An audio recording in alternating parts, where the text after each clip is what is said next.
I came to this country when I was 19 years old. So when I came here, of course, I'm gonna get some difficult, especially with the language. I came with a lots of words, but I didn't know how to contact people, how to have a conversation with people.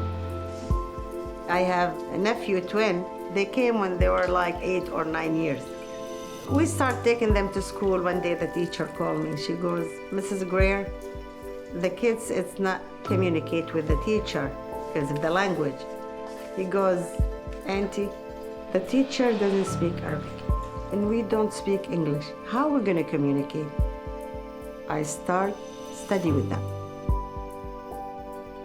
Now one of them, those twins, one of them is studying as a doctor in Santa Barbara, and the other one he's studying a computer engineer. So which is, I'm very proud of them.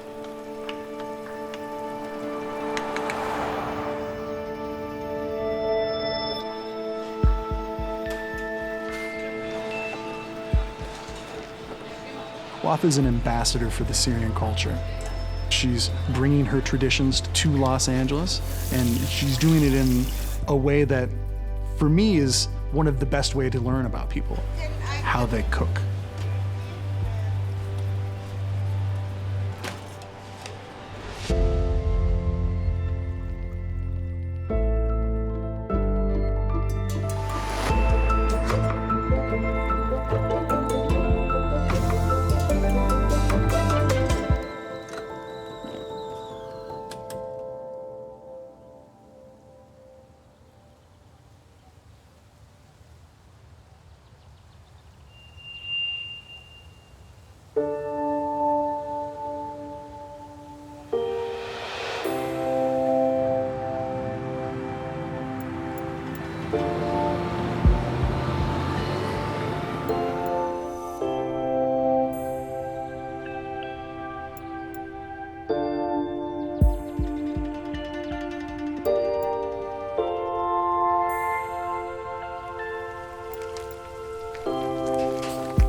I remember when I was a child, I would always go to my grandmother's house, Mahin, and she would make me breakfast loghmehs. Logmeh is a Farsi word which means to savor in one bite. Taking a little bit of everything that you have in front of you and creating the perfect bite. It's, usually eaten with your hands, not utensils. She would get a whole chicken from the butcher shop in Iran. She would butcher the chicken at home. She would cut the liver and the heart. She would saute that in the chicken fat, season it, and then crack 2 whole eggs. And that was their breakfast. Eating that type of food for me really grew my palate to a different consciousness, I would say. It exposed me to offal and sucking the marrow out of the bones and not being afraid to eat with my hands. Is when I go out to dinner with my friends, I have to hold myself back because I'm like, but it just feels natural. I want to use my hands.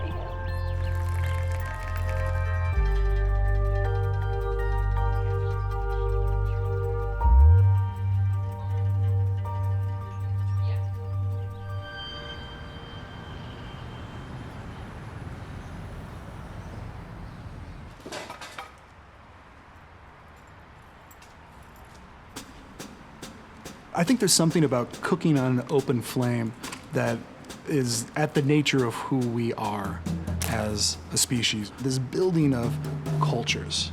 That open flame is something that they've been doing in the Middle East for tens of thousands of years, since we got there. I think what inspired me to do whole animal roasts was when I started working at Belcampo Meat Company. And we had access to the most incredibly beautiful animals, from lamb to pig to goat to chickens.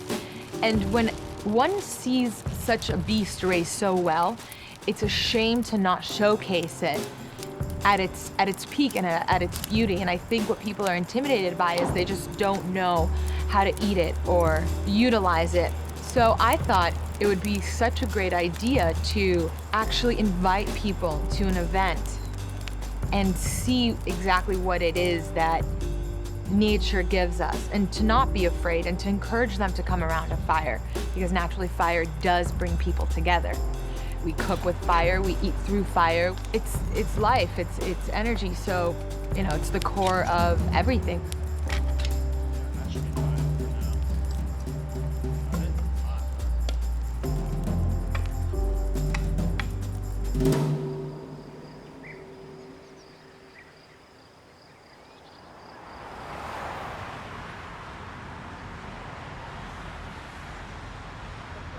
When I told my son we're gonna name it Kobee Factory, he said, "Okay, Mom, let's add a Syrian food to it." I said, "Why you choose Syrian food?" He goes, "Mom, we are, of course, Syrian American, but we are proud to be a Syrian. Show the other people what your food is." Kobee is a very traditional food in Syria, especially in my village, Fairouzi. If we're gonna go inside to what it means, like it means love, like people give their love to make it. They give from their time to make it. We ground it with the burghul. We have to cook the stuffing before, which is meat, onion, and pine nuts. When we want to show our love to our guests, we do make kobee for them. That's our kobee plate. Our tradition, if you walk to my home, you have to eat something. There is something we say, if you love people, you love their food. The woman, it takes like half of her day to prepare the food and cook the food. The family comes and eats it in half an hour. That's God.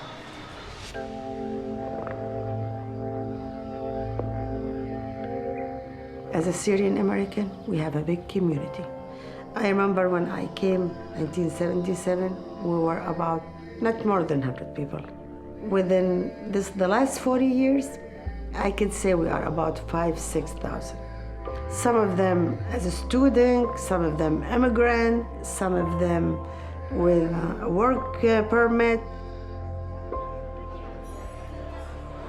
If you can't survive where you're living, you're gonna do what you can, and generally that means moving from where you're from.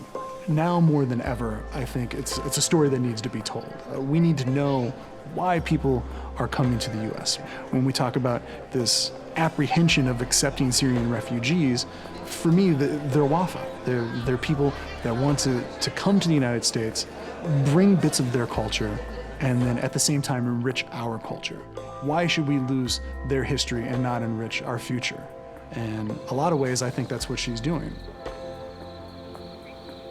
Syria, it's a happy country, used to be, and I hope it's gonna be, will be also. There's something they say in Arabic. If you love your kids 100 times, you love your grandkids 1,000 times. As a grandmother, I feel they are the continuation to my life. So I would like to see my next life with them. I want them to have the best future. I don't want my grandchildren to forget we are Syrian. So to be proud to be a Syrian American.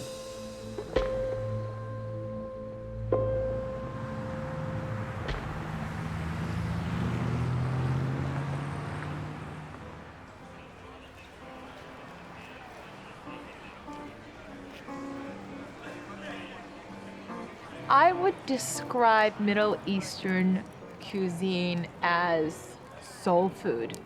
Middle Eastern food takes a lot of time. It takes a lot of patience. Nothing's wasted for Middle Eastern cuisine. If you're going to cook a whole goat, you're eating all aspects of that. You cook it from head to tail. And you're making whatever you can with anything that's left over. To me, that is what I love about Middle Eastern cuisine. That open flame, beautiful spices, beautiful flavors, but also a knowledge that you shouldn't be wasting something that's essential for survival. And that's the key to Middle Eastern cooking and where it came from. A lot of restaurants, whether it's Lebanese or Moroccan or Iranian, are owned by families. The ones that really have a lot of soul into them is where there's people around, and people is family and friends. I think a lot of chefs are experimenting with Middle Eastern food.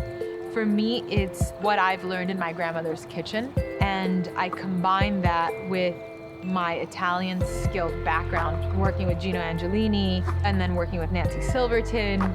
Combining those two, in addition to my creativity, is how I think that I can bring something new to Los Angeles in the Middle Eastern culture.